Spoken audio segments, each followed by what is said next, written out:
बहुत प्रसन्नता है कि मेरा चयन हाई स्कूल सकुरा एजेंसी में हुआ है प्रोग्राम के लिए और मैं इस बात से बहुत प्रसन्न हूँ। और मैं अपने सभी शिक्षकों, प्रधानाध्यापक जी और डीआरएस सर को धन्यवाद कहना चाहूँगी जिसलिए मुझे चयन किया गया।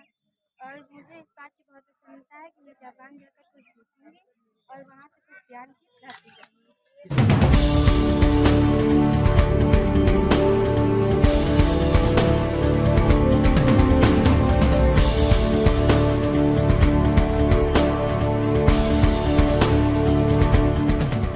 न्यूज आप तक में आप सभी का स्वागत है। मैं हूं रामकरण सिंह। आज मैं बाराबंकी जनपद के विकासखंड त्रिवेदीगंज अंतर्गत पोखरा जीआईसी इंटर कॉलेज में खड़ा हूं। यहां पर Japan science high school program Uttar Pradesh board द्वारा पूरे राज्य से 5 बच्चों को चयनित किया गया है। इन छात्रों का चयन प्रौद्योगिकी के विचार के आदान प्रदान हेतु किया गया है। उन छात्रों का नाम है कुमारी शीतल निशा, कुमारी वैष्णवी चौहान, कुमारी हिमांशी, कुमारी नैना और शशिकांत।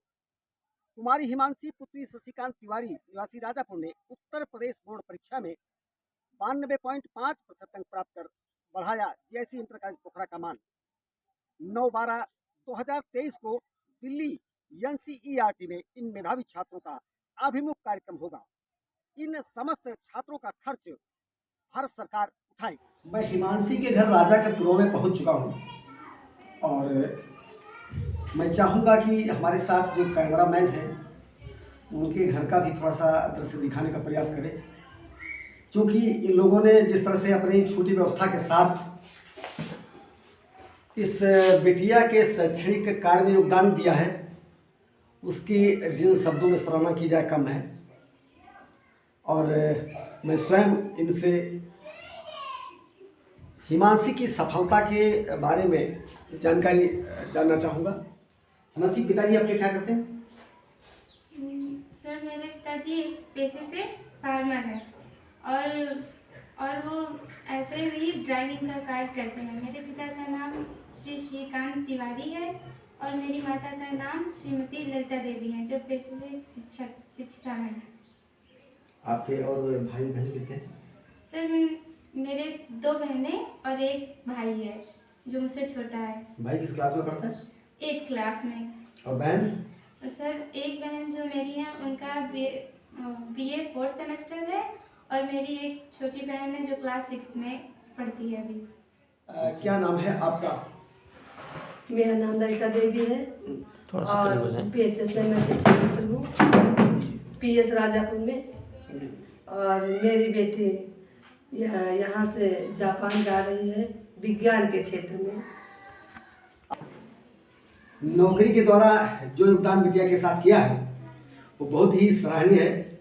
मैं अपने चैनल पर आपको और हिमांशी को इनकी मेहनत के लिए बहुत बहुत धन्यवाद देता हूँ। और ये सब प्रेरणा आपके मन में जगी कैसे कि आप बिटिया को यहाँ तक पहुँचाएं? लोग तो बिटिया से बचते हैं। हमारी बेटी पहले से ही पढ़ने में अच्छी थी और इसकी 1 से 5th तक की पढ़ाई पीएस राजापुर में मेरे साथ हुई थी। मेरे साथ जा रहे थे, वहीं इसकी पढ़ाई हुई थी और मेरी बेटी आगे चली गई। चलिए, तरह से लंबी यात्रा पूरी करें, इसकी सफलताएं जो है इसको चरम सीमा तक ले जाएं, मेरी शुभकामनाएं हैं। हिमांशी, ये बताइए आप कितने घंटे पढ़ते हैं? सर, ऐसे तो मैं मोस्टली जब क्लास 10 में थी तो 6 से 7 घंटे पढ़ती थी। अभी तो रूल चेंज हो गया है तो 3 से 4 घंटे पढ़ती हूँ शाम को स्कूल से आने के बाद। और जब आपका चयन हो गया जापान के लिए तो आपको कितनी खुशी मिली? सर, मुझे बहुत प्रसन्नता हुई क्योंकि कहीं पर जाने और चीज़ों को सीखने के लिए मानो ऐसे भी खुश रहता है। जो अवसर मिलते हैं तो आदमी खुश होता है, तो इसलिए मैं बहुत प्रसन्न हूँ। ये बताइए कि विद्यालय का आपके पढ़ाई में कितना अच्छा योगदान? सिर्फ विद्यालय से पूर्णतः योगदान रहा है। मेरे सर हैं श्री अनिल कुमार जैसे पढ़ाते हैं, बहुत अच्छा सोशल साइंस पढ़ाते हैं। मतलब वो आपको पढ़ाएंगे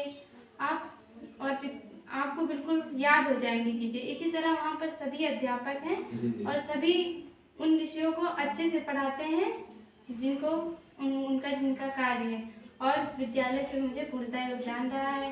मेरे जो प्रधानाध्यापक जी हैं उनका भी पूरा योगदान रहा है। देखिए, उत्तर प्रदेश के मुख्यमंत्री योगी आदित्यनाथ जी ने इस योजना को लॉन्च किया, जिससे हमारे छात्रों को मानकर चलिए आज तो लाभ हो रहा, आगे भी कुछ लोग इसका लाभ पाएंगे।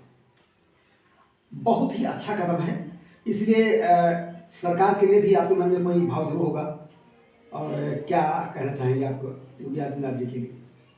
पहले तो मैं माननीय मुख्यमंत्री जी को बहुत बहुत धन्यवाद देना चाहूँगी कि उन्होंने मेरा इस योजना के तहत मेरा चयन हुआ है, और उनको मैं इस बार उनको धन्यवाद इसलिए भी देना चाहूँगी क्योंकि उन्होंने यह योजना शुरू करके बहुत सारे बच्चे हैं जिनको प्रोत्साहित किया है पढ़ने, और इसी तरह क्लास हाई स्कूल में अंक प्राप्त करने के लिए प्रोत्साहित किया है, और यह बच्चों को योजना बहुत लाभदायक है।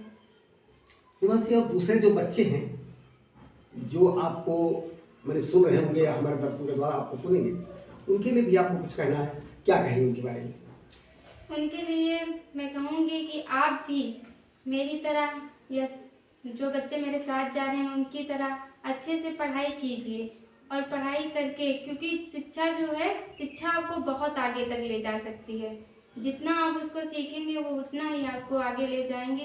तो मैं तो यही चाहूँगी, जो लोग मुझे सुन रहे हैं, जो बच्चे मुझे सुन रहे हैं, उनसे मैं यही कहूँगी कि जितना चाहे उतनी अच्छी तरीके से अभी आप पढ़ लीजिए, क्योंकि ये जो आपके 4 साल होते हैं 9 से 12 तक, ये आपके गोल्डन जर्नी होती है यहाँ तक की, जिसमें आप शिक्षा को बहुत अच्छे से ग्रहण कर सकते हैं, और शिक्षा तो हमेशा जीवन के लिए ही रहती है।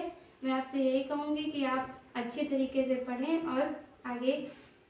बिल्कुल बिल्कुल। देखिए, विद्या धनम सर्वधनम प्रधानम जैसे तमाम वाक्य विज्ञान में लिखा गया, और विद्या जो है मनुष्य के सर्वांगीण विकास को तो करती ही है। बाकी हमको लगता है कि पशु को भी विद्या की कहीं भी आवश्यकता होती है। हमारे तमाम लोग जैसे बंदर वाले बंदर को सिखा देते हैं, कुछ और भी ऐसे लोग हैं जो पशुओं से कुछ बौद्धिक चिंतन करवा लेते हैं, तो वहाँ भी विद्या काम करें तो बालक के लिए तो बहुत बड़ी बात है।